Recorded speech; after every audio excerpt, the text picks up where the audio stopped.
Alma chapter 53.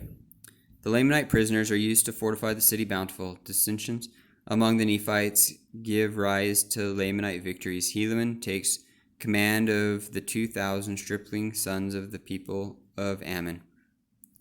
And it came to pass that they did set guards over the prisoners of the Lamanites, and did compel them to go forth and bury their dead, yea, and also the dead of the Nephites who were slain. And Moroni placed men over them to guard them while they should perform their labors. And Moroni went to the city of Mulek with Lehi, and took command of the city, and gave it unto Lehi. Now behold, this Lehi was a man who had been with Moroni in the more part of all his battles, and he was a man like unto Moroni. And they rejoice in one another's safety.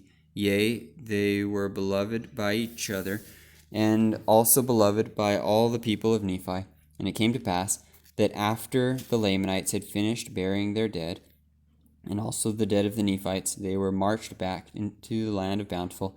And Teancum, by the orders of Moroni, caused that they should commence laboring and digging a ditch round about the land, or the city Bountiful. And he caused that they should build a breastwork of timbers upon the inner bank of the ditch. And they cast up dirt out of the ditch against the breastwork of timbers.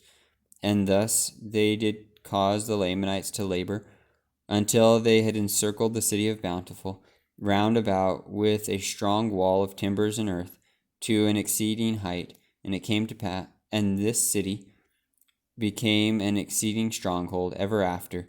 And in this city they did guard the prisoners of the Lamanites, yea, even within a wall which they had caused them to build with their own hands.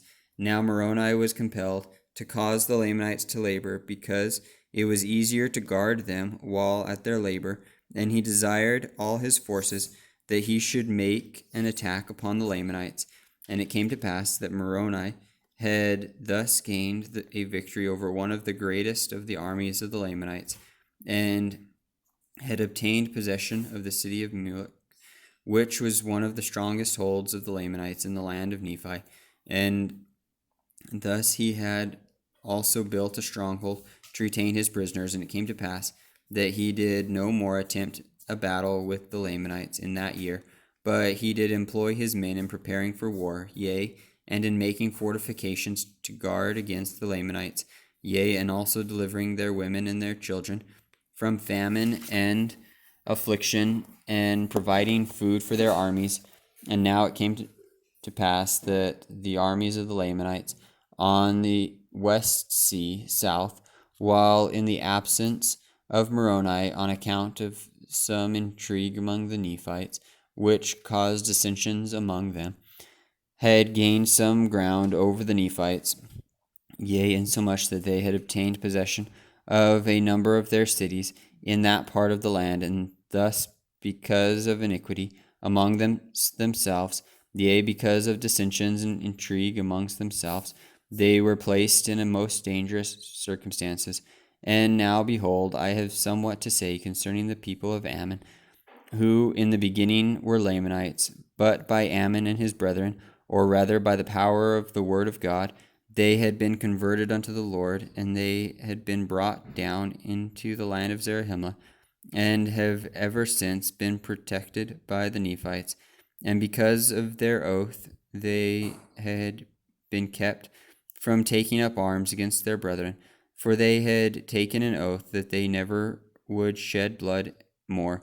And according to their oath, they would have perished, yea, they would have suffered themselves to have fallen into the hands of their brethren, had it not been for the pity and the exceeding love which Ammon and his brethren had for them.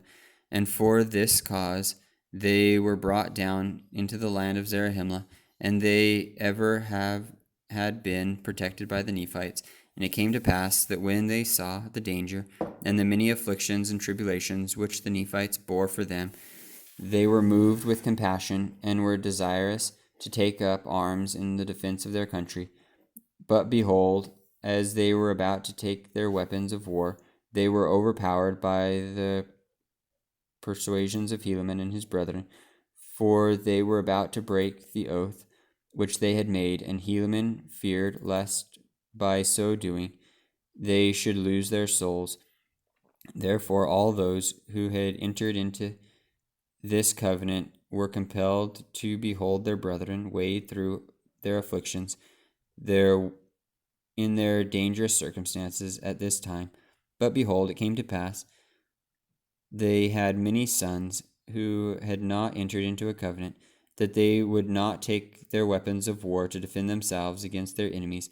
Therefore they did assemble themselves together at this time, and many of as were able to take up arms, and they called themselves Nephites, and they entered into a covenant to fight for the liberty of the Nephites, yea, to protect the land unto the laying down of their lives. Yea, even they covenanted that they never would give up their liberty, but they would fight in all cases to protect the Nephites and themselves from bondage. Now behold, there were 2,000 of these young men who entered into this covenant, and took their weapons of war to defend their country. And now behold, as they never had hitherto been a disadvantage to the Nephites, they became now at this period of time a great support. For they took their weapons of war, and they would that Helaman should be their leader. And they were all young men, and they were exceedingly valiant for courage, and also for strength and activity. But behold, this was not all. They were men who were true at all times, and in whatsoever things they were entrusted. Yea, they were men of truth and soberness, for they had been taught to keep the commandments of God, and to walk uprightly before him.